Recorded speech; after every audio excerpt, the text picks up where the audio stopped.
बिसलपुर बांध से जुड़ा ताजा अपडेट हम आपको बता रहे हैं। बांध का जल स्तर बढ़कर पहुंचा 313.86 आरएल मीटर। बांध में कुल भराव क्षमता का 27.322 टीएमसी पानी। बांध में कल कुल भराव क्षमता का 72% पानी। बांध के बहाव क्षेत्र में त्रिवेणी बह रही 2.80 मीटर की ऊंचाई पर। पिछले 12 घंटे में मात्र 3 सेंटीमीटर पानी की आवक हुई है।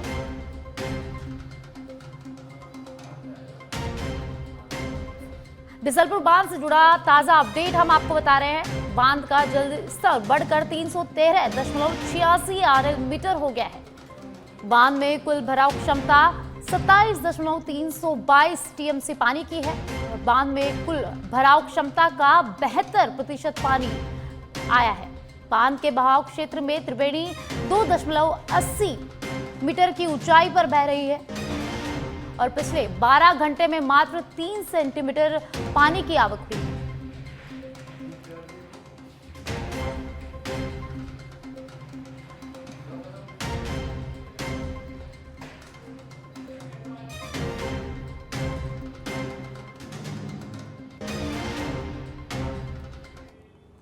मुख्यमंत्री भजनलाल शर्मा का चूरू और बीकानेर का दौरा है। सीएम आज दोपहर 12:05 पर जयपुर से एयरपोर्ट से चूरू के लिए रवाना होंगे। दोपहर 1 बजे ग्राम पंचायत जोड़ी जिला चूरू हेलीपैड से मुख्यमंत्री पहुंचेंगे और उसके बाद दोपहर 1:10 पर कार्यक्रम स्थल पर पहुंचेंगे सीएम भजनलाल शर्मा। पंडित दीनदयाल उपाध्याय अंत्योदय संबल पखवाड़ा अंतर्गत आयोजित शिविर का अवलोकन करेंगे। उसके बाद दोपहर 2:20 पर जोड़ी से रवाना होकर बीकानेर के श्री डूंगरगढ़ जाएंगे सीएम भजनलाल शर्मा और 3 बजे वहां के कार्यक्रम स्थल गुसाईसर बड़ा श्री डूंगरगढ़ पहुंचेंगे सीएम भजनलाल शर्मा।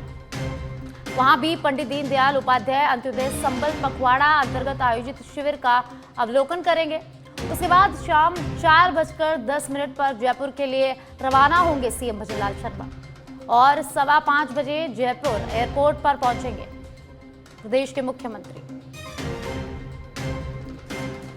तो आज मुख्यमंत्री भजनलाल शर्मा का 2 जगह का दौरा है, 2 जिलों का दौरा है। पहले वे चूरू जाएंगे और उसके बाद बीकानेर के श्री डूंगरगढ़ जाएंगे।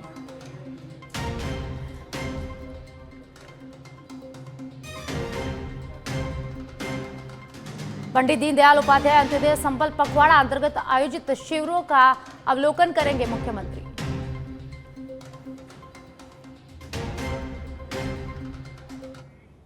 चलिए आगे बढ़ते हैं। सब इंस्पेक्टर भर्ती 2021 पेपर लीक से जुड़ा प्रकरण मामले में कल राजस्थान हाईकोर्ट में सुनवाई अधूरी रह गई थी।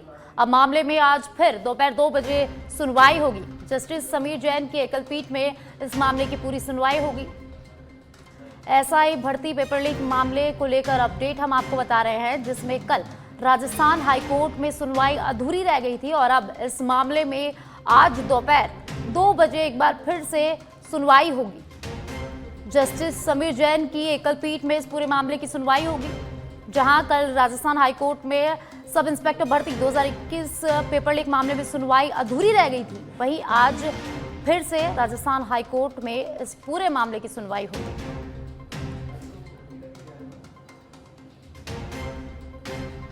जस्टिस समीर जैन की एकल पीठ में इस मामले की सुनवाई होगी।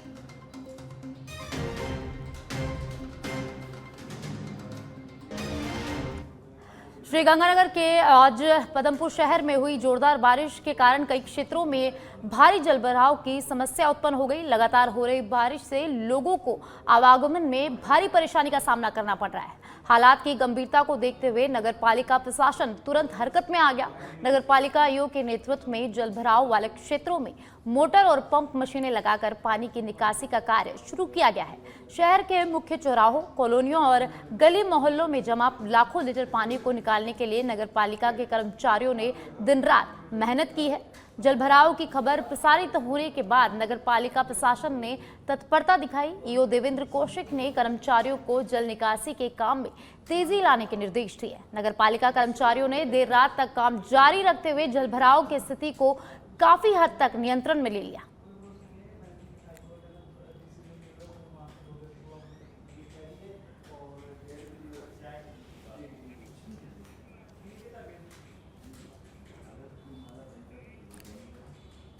अब खबर जयपुर के जमुआ रामगढ़ से है, जहां तहसीलदार दिनेश चंद मीना की बड़ी कार्रवाई। सरकारी भूमि में समतलीकरण कर रहे 10 ट्रैक्टरों को जब्त किया गया है।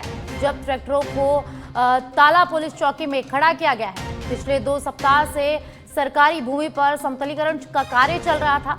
एक बड़े नवजीवन ग्रुप का बताया जा रहा है ये पूरा मामला। हालांकि प्रशासनिक अधिकारी भी नहीं दे रहे कोई स्पष्ट जानकारी। मॉनिटरिंग के अभाव में तहसील प्रशासन को नहीं लगी मामले की भनक और अब तहसील प्रशासन की ओर से की गई कार्रवाई को लेकर भी कई तरह की चर्चाएं हो रही है।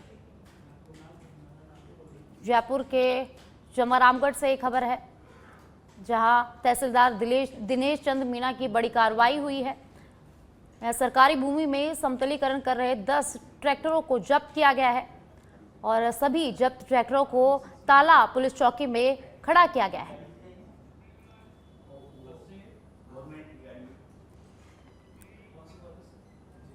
अलवर के शिवाजी पार्क थाना क्षेत्र के खारबास मोहल्ले में दिन दहाड़े एक बाइक चोरी की वारदात सामने आई है। खारबास कच्ची बस्ती निवासी की बाइक उनके राणावत भवन के बाहर खड़ी थी। तभी एक चोर वहां पहुंचा और मास्टर चाबी की मदद से बाइक का ताला तोड़कर उसे बिना स्टार्ट के काफी दूर तक ले गया। पूरी घटना पास लगे सीसीटीवी कैमरे में कैद हो गई। सीसीटीवी फुटेज में बाइक चुराने वाले चोर के साथ उसका एक दूसरा साथी भी बाद में फरार होते हुआ नजर आ रहा है। घटना के बाद पीड़ित ने शिवाजी पार्क थाने में मामला दर्ज करवाया है। पुलिस ने सीसीटीवी फुटेज के आधार पर जांच शुरू कर दी है और आरोपियों की पहचान के प्रयास किए जा रहे हैं। दिन दहाड़े हुए इस चोरी की घटना से मोहल्ले में दहशत का माहौल है।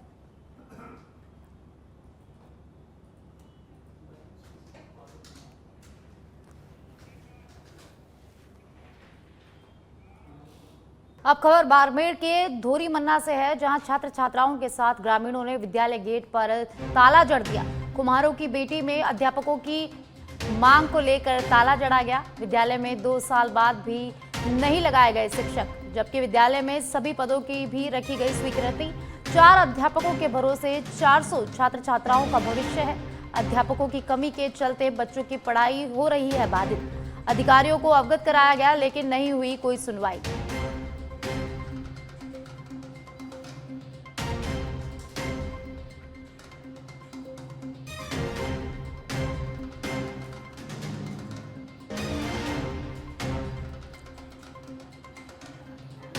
बाड़मेर के धोरी मन्ना से खबर है, जहां छात्र छात्राओं के साथ ग्रामीणों ने विद्यालय के गेट पर ताला जड़ दिया है।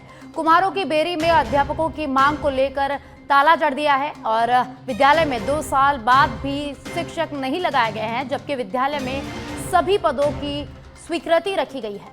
4 अध्यापकों के चलते सभी 400 छात्र छात्राओं का भविष्य है। अध्यापकों की कमी के चलते बच्चों की पढ़ाई बाधित हो रही है। अधिकारियों को इस बारे में अवगत कराया गया, लेकिन इस मामले में अभी तक कोई सुनवाई नहीं की गई है।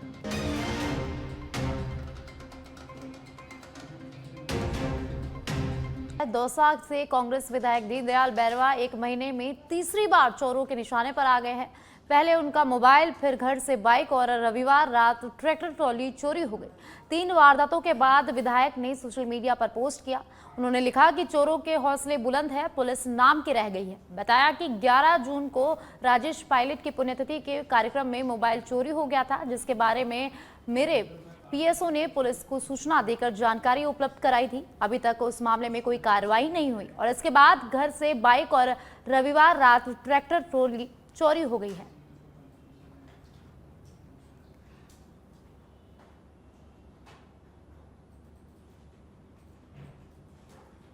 मेरी बात सुनो, मैं बताऊं आपको। मैं इस महीने के अंदर 3 बार मेरे साथ घटनाएं हुई है। एक दिन मेरा मोबाइल चोरी हुआ 11 जून को। उसके बाद 14 जून को मेरे यहाँ घर से मोटरसाइकिल चोरी हुई। फिर बीती रात 2 दिन पहले मेरे यहाँ से ट्रैक्टर ट्रॉली चोरी हुई है। भजन लाल सरकार मेरे पीछे पड़ी हुई है।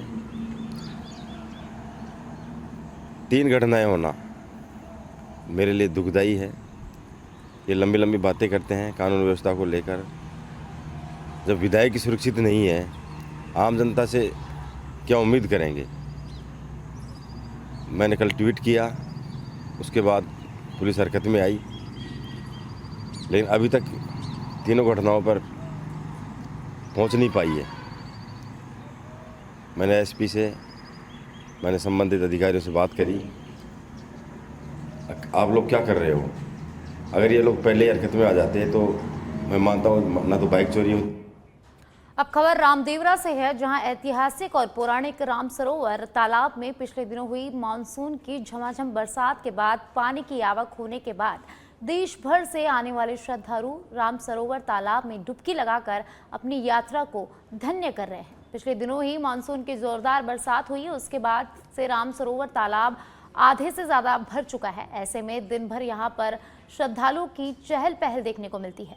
देश भर से आने वाले भक्तगण बाबा रामदेव की समाधि के दर्शन करने से पहले राम सरोवर में डुबकी लगाना पसंद कर रहे हैं। इसके पश्चात सभी बाबा की समाधि के दर्शन करते हैं। वह सरोवर के घाट व उसके आसपास बैठकर दाल बाटी चूरमा बनाकर प्रसादी भी ग्रहण करते हैं। राम सरोवर तालाब में पानी की आवक होने के बाद यहाँ पर नावें भी चलनी शुरू हो गई है। ऐसे में सैलानी इन नावों में बैठकर अपने परिवारजन के साथ इसमें घूमने फिरने का लुत्फ भी उठाते दिखाई दे रहे हैं। आगामी 1-2 बारिश में राम सरोवर पूर्ण रूप से लबालब भर जाएगा। ऐसे में यहाँ पर चहल पहल और भी ज्यादा देखने को मिलेगी। सरोवर में पानी की आवक के पश्चात यहाँ पर सुरक्षा के कड़े प्रबंध समाधि समिति की तरफ से किए जा रहे हैं।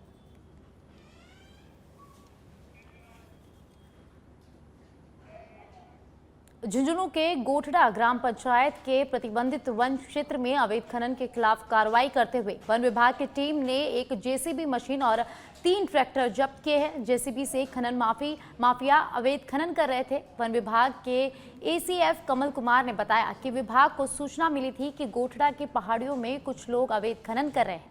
टीम मौके पर पहुंची तो खनन में लगे लोग जेसीबी छोड़कर इधर उधर छुप गए। वन विभाग की टीम ने मौके से जेसीबी मशीन और 3 ट्रैक्टर ट्रॉली को जब्त कर लिया। निर्देशानुसार अवैध खनन के खिलाफ में कार्रवाई जारी रहेगी और सीसीएफ महोदय डीएफओ साहब के अनुसार हमने आयरन की जो बहुत बड़ी शिकायत थी, वहाँ पे सब जगह खाइयाँ खुदा के रास्ता रोक दिया गया है और इसके अलावा स्टाफ को पाबंद कर दिया गया है। गश्ती के लिए कार्रवाई आगे भी जारी रहेगी और कोई भी व्यक्ति जो इसमें पकड़ा जाएगा रास्ता वन अधिनियम के तहत इनकी कार्रवाई की जाएगी।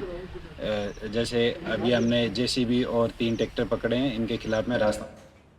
तकतगढ़ में अज्ञात चोरों ने 2 मंदिरों में चोरी की वारदात को अंजाम दिया है। दोनों मंदिरों में अज्ञात चोरों ने भंडारा तोड़कर नकदी चुराने में सफल हुए हैं। श्री कुंदेश्वर महादेव मंदिर में चौथी बार ये चोरी हुई है, जबकि शीतला माता मंदिर में भी चोरों ने भंडारा तोड़कर नकद चोरी की है। पुलिस ने सीसीटीवी फुटेज के आधार पर अज्ञात चोरों की तलाशी शुरू कर दी है और जल्द ही खुलासा करने का भी दावा किया है। अज्ञात चोरों ने चौथी बार मंदिर में चोरी की है। इससे पहले 2 चोरियों का खुलासा पुलिस ने कर दिया, लेकिन अभी भी एक चोरी का कोई खुलासा यहां नहीं हुआ है।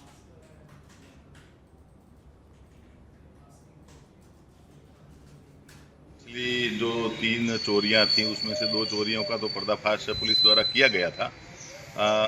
पुलिस आज भी जैसे ही सूचना मिली है थाने के जो बारसाधक अधिकारी है और जो मैं टीम यहाँ पे पहुँची है, यहाँ के जो श्रद्धालु है उनको भी सूचना मिलने पर यहाँ पहुँचे हैं। अज्ञात चोर जैसे कि सीसीटीवी कैमरा पूरे परिसर में लगा हुआ है और उससे ये दिख रहा है अज्ञात चोर जो आए हैं वो मोटरसाइकिल पे 2 लोग आए हैं और उसमें से एक व्यक्ति अंदर प्रवेश हुआ है और हेलमेट पहने हुए हैं। उसने तार काट दिए, लाइट काट दी और उसने चोरी का प्रयास किया है। तो पुलिस भी इस सीसीटीवी जो मंदिर परिसर की सीसीटीवी है और इसके अलावा जो बाहर के क्षेत्रों में जो सीसीटीवी है। तगड़गढ़ शहर में एक बार फिर अज्ञात चोरों ने दस्तक दे दी है। उन्होंने रात्रि में कुंदेश्वर मंदिर और शीतला माता मंदिर में भंडारे को तोड़कर नकदी लेकर जाने में सफल हुए हैं, लेकिन घटना की सूचना मिलते ही थाना अधिकारी प्रवीण कुमार आचार्य मैं टीम मौके पर पहुंचे और मौका मुआयना किया है और लगातार इस मंदिर को चौथी बार अज्ञात चोरों ने निशाना बनाया है। लेकिन चोरी की अब कब तक खुलासा होता है ये तो आने वाला समय बताएगा। लेकिन पहले 2 चोरियों का पुलिस ने खुलासा कर दिया था, अभी भी 2 चोरियों का खुलासा करना अभी बाकी है। लेकिन पुलिस के लिए चुनौती बनते जा रहे अज्ञात चोर लगातार क्षेत्र में हो रही चोरियों की घटना को लेकर नगर वासियों में भी काफी रोष देखने को मिल रहा है। अरविंद कुमार जोशी के साथ कैमरामैन मासूम जोशी, सुमेरपुर।